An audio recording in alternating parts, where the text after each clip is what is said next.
বন্ধু চলো আমি সবকিছু কাজগুলো করে নি। আমি এত ওপর করে তাকাচ্ছি কেন বলতো, আমি ওপরে ক্যামেরা ফিট করেছি, মানে আমার যে মিটকেস আছে তার উপরে আমি স্ট্যান্ডে রেখেছি। তো চলো আমি কাজগুলো করে নিই, ঠিক আছে? ঘরটার গুলো সবকিছু মুছে বাসন টাসন গুলো মেজে নিয়ে তারপর তোমাদেরকে আমি আমার কি ড্রেস এসছে সেটা দেখাবো। তো চলো। সকাল থেকে তো দেখলে কত রকম কাজ থাকে না, ঘর মোছা থেকে রান্না বান্না, ততক্ষণ রান্না বান্নার দিকে যাইনি আমি, এমনি ঘর দোর পরিষ্কার করতে করতে তারপর ভাবলাম একটা স্কিনের যত্নটা নিতেই হবে।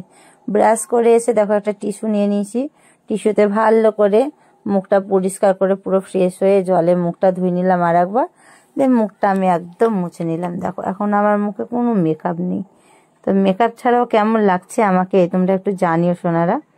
তো চলো এবার আমি কিছু খাওয়া দাওয়া করব, তারপর আবার তোমাদের সাথে আমি গল্প করব, বুঝলে? আগে কিছু খাওয়া দাওয়া করে নি। তো চলো দেখা যাক যে এর মধ্যে কি পার্সেল আছে।